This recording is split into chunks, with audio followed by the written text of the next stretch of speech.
Isai, viewers and listeners on the show. As Uno all knows, it's exactly the time for the second segment of the show known as Once Upon a Time in Africa Random Show. Yeah man, this program or show is sponsored by Rabadon Electrical Engineering.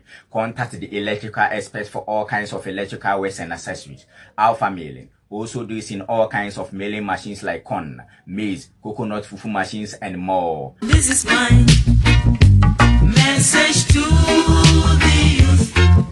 Yes, to keep the fire burning on the show, don't forget to click on the subscribe, follow, like, share and notification button below and to comment as well. Remember that every time.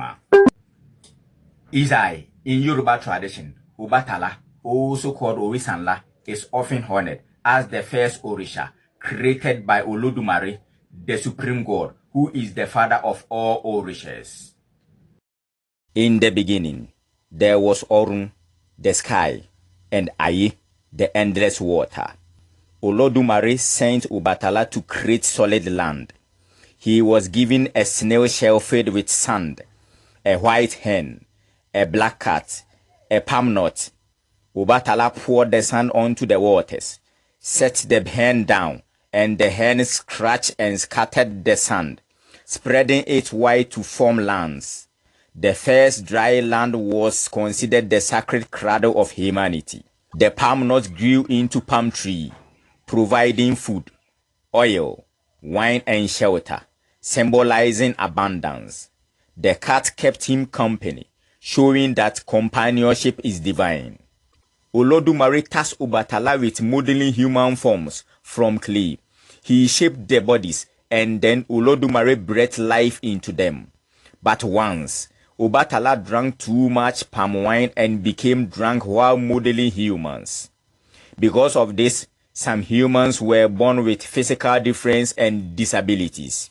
When he sobered, Obàtálá swore never to drink palm wine again and became the protector of people with disabilities, seeing them as sacred. Due to this drunk act, Oduduwa, the second Orisha, took over the mission and completed it. This created rivalry between their followers, since Obàtálá is associated with wisdom, purity, fairness, creativity, and peace. Obàtálá's worshippers stress purity and wisdom, while Oduduwa's highlight kinship and earthly authority. Obàtálá is usually represented by the color white, symbolizing clarity and spiritual balance. Obàtálá is seen as the king of white cloth, wearing only white to reflect his purity. He is often approached as a judge, a peacemaker, since he listens with patience and fairness. His energy is cool, calm, and balancing, and is the opposite of hot-tempered Orisa like Sango, tender and lightning god. Symbolically, the color white and white bears represent purity, snail represents gentleness, elephant represents strength with calm, staff of silver or white metal represents rule and judgment. Foods offered to Obàtálá are snails. Their slime is seen as cooling and calming. White foods like rice, coconut, kola nut, milk, pure water in white calabashes, so depending on the tradition.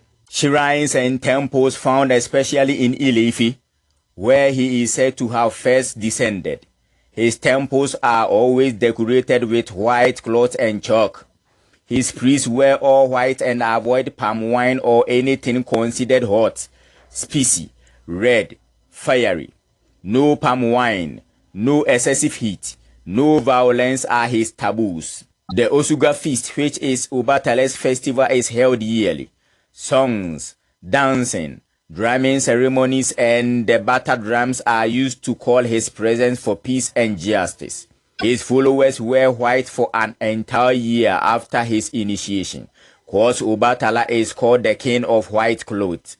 In the diaspora, after the transatlantic slave trade, Cuba Santeria or Lucumí tradition, and Catholicism, Obàtálá is equally with Our Lady of Mercury. In Brazilian Candomblé, he is called Obàtálá, associated with Sunday and the color white, celebrated especially in Salvador, Bahia, where thousands of devotees dress in white, watch the steps of churches, and offered flowers and food to him. Obàtálá is linked with peace, creation, and spiritual authority. In other places like Haiti, Trinidad, USA, and etc. voodoos, he is connected with Dambala, the great serpent of creation. In the USA, within African American spiritual practices, Obatala has become a symbol of justice, purity, and equality. People still pray to Obatala for clarity of mind, peace in their homes, justice in conflict, and protection of those with disabilities. His worship always emphasizes coolness, patience, purity, and calm spirit that balance fiery energies in life. Ewe na nanama hefo de tiefo se de ka asem o kasa fufuru mu ne nyina na etia ase ne ye kira se wo twi mu ne nyina etimi ate ase. Ewe na nanam ene ye kasa fa eye Orisha aye odi kan ewo abibifo ahohum nsem mu. Ayo na nanam ewo Yoruba amamere mu no Obatala a ebinim frem Orisa la no ono ena yisusu se oye enyame ana Orisha aye odi kan a Olodumare mekyerɛtwe di amponane ankopon edi kan bɔ no ewo enyame ana Orisha fo ni nyina mu. Ewe infiti yase ne yewo orun a ye frɛ ne nyanko ene ayi a ye frɛ ne asuo. Olodumare esoma Obatala se ommo asase pradadada. Omane wanyinto a yase ne note ene akokobedie fitaa ene aginamu atuntum ene abe. Obatala hwie dotie egu asuom na ode akoko ne si dotie so. Noma akoko no ehwete dotie ne ema dotie ne tretre eye asase pradadada. Sa asasi ene ya asasi edikanya ya odasani ana adasamma edikan etena so. Abeni nyini ye beye abedua kese na ema aduane na ema enwo na ema ensa na eboa ema enya adabre we eye aginase ye agina ho edema ododo. Egina mu atuntum e ka ne ho no eye nkonyaboa a ekire se nkoja eye nyankomade. Olodumare ehye Obatala se onfa dom de tie enwene onipa enye ne bedie na ono Olodumare die onhome enkwa home emfa ngu won mu. Ewie nananum eda kurubi Obatala enum ebobinsa fufu ema ne broye ewa abra na onwene anipa na ekoba ye se onwinwi nipa ne bimu ema nipa ne bimu ho tochima na enam sa ye so ama eneyi ene na akoba se enipa ne bi wo hono a ye bebo omaba no na eyade aya omho atochima aya omadi dem ne sainti ebra aya Obatala eni so tete ne no udinse ekantam se enya ade aya odi bobinsa fufu ebeka na no biem da na osan so aye se eye enipa biara aya abone bia dem die wo no ho ana wadi dem no ono obeye enyame amasa enipa no na wabosa enipa no ho ban esane san ne yenti yesoma oduduwa a ono no oye eye Orisha aya otoso mienu yesoma ne se omra maji Obatala dibia no na ontoa so na otoa Obatala dwumadie ne so ewie ne pepepe saa de edi no nkontwe ebeba enipa won banu no eboboye ne mu esane se Obatala ewo ho emanimdie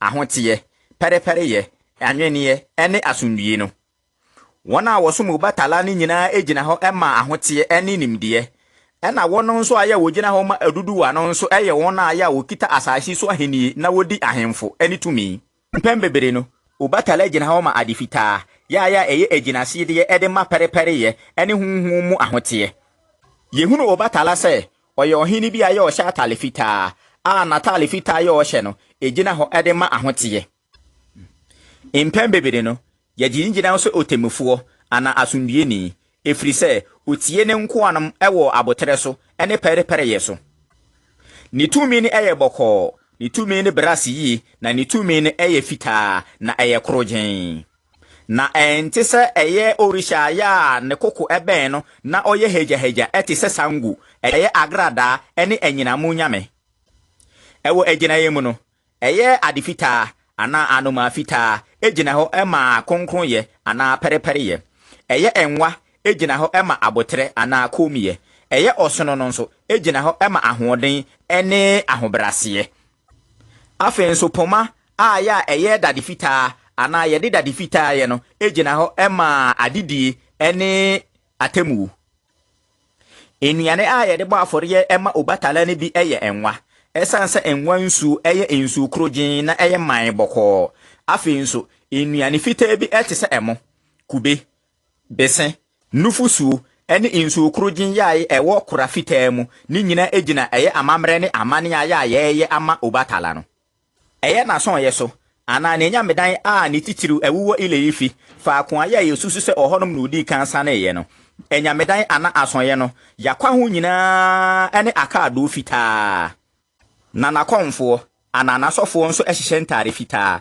na wopu bibiara eye bominsa fufuo ene ade biara ano oden ana ano ohye asaboro ana ensanom ene ade biara ehye ene kitikiti ana se pinchen eye achibuade ede ma Obatala eye Oshugba afahye no a eye Obatala afahye yedin afi biara yede nwom asa ene entwenebo ene di sa afahye yi na ye wotweni bia ye fene bata eye sa bata tweni yi ene ne yebo ede frefre Obatala edede ne yoyoyo ene baaba ema ne saneba ewie na chidifo ya ye de wona ba kire sa anyame yi ehihye entare fita afinimu nyina efrise Obatala eye adifita hene ewo amama mu no ebra ya enkoasom ene enkoato ekooso no eye Cuba Santeria ana lukumi amamere mu no ene Catholicism mu no Obatala ejina ho ema eye oba ahema a ye frɛ ne Mercury no ewo Brazil Candomble mu no ye frɛ no Ozala a wosom no kwasia da biara ene entare fita a yedi ne ho afase ne titiriw ewo Salvador Bahia eho na asomfo empempem ehihye ntale fitaa na afei nso wo hohoro eye asoredem entwia no na afei nso wode eye nhwiri eni aduane ahodo ede mama no nananom Ozala ejina ho ema asundie ogina ho ma adebo na ogina ho so ema sunsun mutumi ewie ewo be aye bi ti se Haiti Trinidad USA ene ho nkeka ho ahohom sem no ohonom no ogina ho ede ma dambala eye ochiase kese honhom ma adebo na ewo US ewo Africa America sunsun sem no Obatala eye ejinaye ema asundue pere ye ene konkron ye edi besi nei enipa bebre ekosoa ebo Obatala mpaye ede pe adwinmu fan ede pe asundue ewo mu fie ede pe pere ye ewo okomo ede pe banbo ewo wona ya watochima ana wona didem ho na ne som enso ejina pere ye so asundue konkron ye boko ye ene honhom a eho tie ya ema enigie ewo abrabom. This is my message to